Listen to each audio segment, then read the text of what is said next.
देखिए कैसे एक एक करके सारी कील नीचे गिर रही है। मोमबत्ती ले जाने पर यह कप ऊपर की ओर उठती जा रही है। ऊष्मा, ये शब्द सुनते ही प्रायः हमारे दिमाग में आता है कि ऊष्मा यानी गर्मी, पर ऐसा नहीं है। ऊष्मा हर एक वस्तु में होती है, चाहे वो गर्म वस्तु हो या ठंडी वस्तु हो। किसी वस्तु में जितनी ज़्यादा मात्रा में ऊष्मा होती है वो वस्तु उतनी ज़्यादा गर्म लगती है, और जिस वस्तु में कम मात्रा में ऊष्मा होती है वो वस्तु ठंडी लगती है। यानी ऊष्मा हर वस्तु में होती है, बस ऊष्मा की मात्रा में अंतर होता है।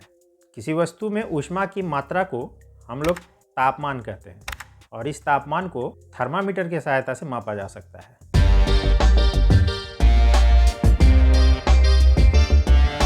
ऊष्मा एक प्रकार की ऊर्जा है जो एक वस्तु से दूसरे वस्तु में या एक स्थान से दूसरे स्थान में स्थानांतरित होती रहती है।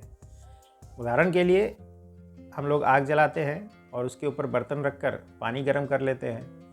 ऊष्मा तो आग में है, फिर पानी में कैसे पहुंची? आग की ऊष्मा पहले बर्तन में जाती है और फिर बर्तन से पानी में जाती है, जिससे पानी गर्म होता है।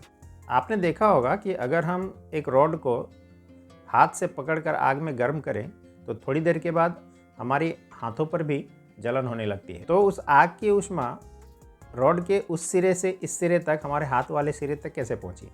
ऊष्मा के प्रवाह या स्थानांतरण को समझने के लिए हम लोग एक प्रयोग देखते हैं। यहाँ मैंने इस प्रकार का एक सेटअप बनाया है। इसमें एक लोहे की पत्ती है, इसे मैंने इस प्रकार से क्षैतिज अवस्था में सेट कर दिया है। इस लोहे की पत्ती के नीचे मैंने मोम की सहायता से 3 कील को चिपका दिया है। अब मैं इसके नीचे इस जगह पर एक मोमबत्ती जलाता हूँ और आगे देखते हैं क्या होता है।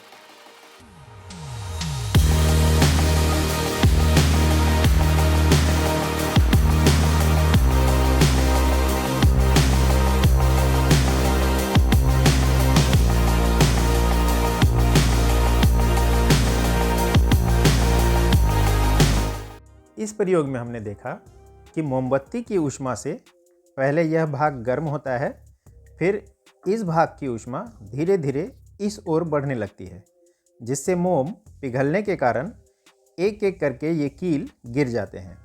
इससे हमें यह पता चलता है कि लोहे की इस पत्ती में ऊष्मा का प्रवाह हो रहा है। इसी प्रकार जब हम लोहे की रॉड को हाथ से पकड़कर आग में गर्म करते हैं तो हमारे हाथों पर भी ऊष्मा पहुंच जाती है। ऊष्मा के इसी प्रवाह को ऊष्मा का स्थानांतरण कहते हैं। ऊष्मा का स्थानांतरण हमेशा किसी वस्तु के गर्म भाग से ठंडे भाग की ओर या किसी गर्म वस्तु से ठंडे वस्तु की ओर होता है।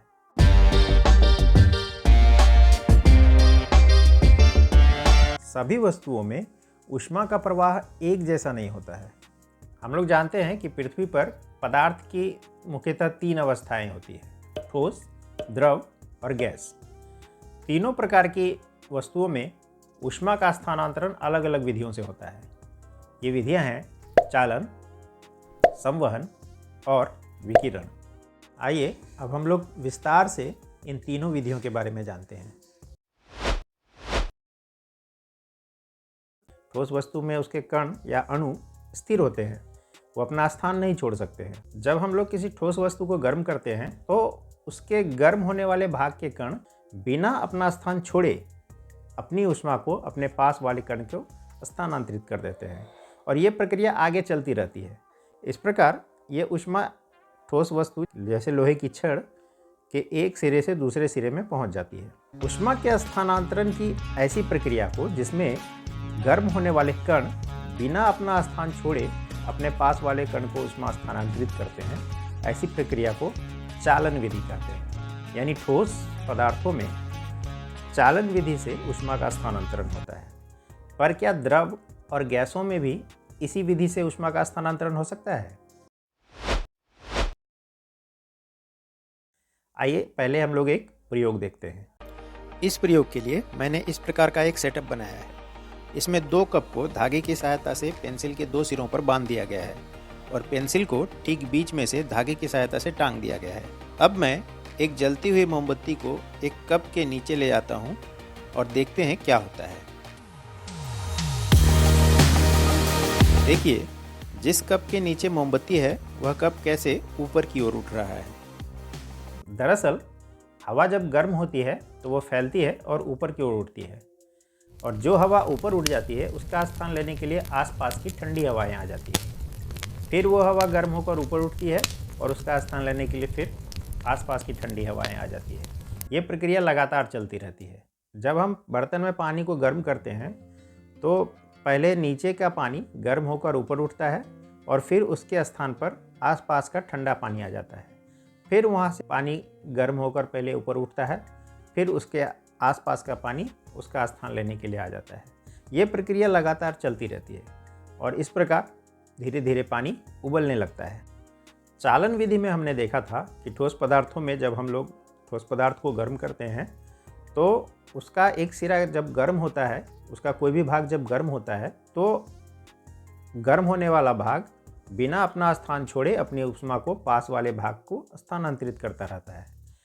लेकिन हवा और पानी में हमने देखा कि जो हिस्सा गर्म होता है, पानी को उबलने वाले उदाहरण में हमने देखा कि जो हिस्सा गर्म होता है वो अपना स्थान छोड़कर ऊपर उठ जाता है और उसका स्थान दूसरा भाग ले लेता है, यानी ठंडा पानी ले लेता है, और इस प्रक्रिया से पानी गर्म होता है, जो ठोस के चालन विधि से बिल्कुल अलग है। यह विधि जिसमें गर्म होने वाला कण अपना स्थान छोड़कर ऊपर उठ जाता है और उसके स्थान पर दूसरा कण आ जाता है, ऐसी प्रक्रिया को संवहन कहते हैं। यानी द्रव और गैसों में संवहन प्रक्रिया के द्वारा ही ऊष्मा का स्थानांतरण होता है। आपने सर्दियों में हीटर के पास बैठकर या आग के पास बैठकर गर्माहट जरूर महसूस की होगी, या आपने देखा होगा कि अगर कोई गर्म बर्तन के पास हम लोग अपने हाथ लेकर जाएं तो उस बर्तन की ऊष्मा हमें हाथों पर महसूस होती है। ऐसा कैसे होता है?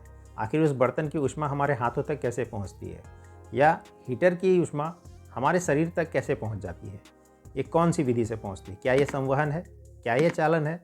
चालन विधि में गर्म होने वाला कण बिना अपना स्थान छोड़े ऊष्मा को स्थानांतरित करता है, लेकिन हीटर और हमारे बीच में तो हवा है और हवा संवहन विधि से गर्म होती है।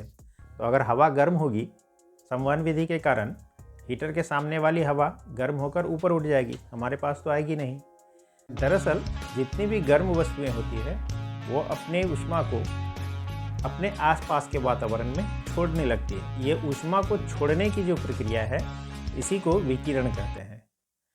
ये प्रक्रिया चालन या संवहन से बिल्कुल भिन्न है। चालन या संवहन में ऊष्मा के स्थानांतरण के लिए किसी न किसी माध्यम की आवश्यकता होती है। जैसे ठोस वस्तु में चालन की विधि से ऊष्मा का स्थानांतरण होता है या ठोस एक माध्यम है, उसी तरह संवहन में द्रव या गैस एक माध्यम का काम करता है, जबकि विकिरण में बिना किसी माध्यम के भी ऊष्मा का स्थानांतरण हो सकता है। सूर्य और पृथ्वी के बीच में कोई भी माध्यम नहीं है, फिर भी सूर्य की ऊष्मा हम तक विकिरण के माध्यम से ही पहुंचती है।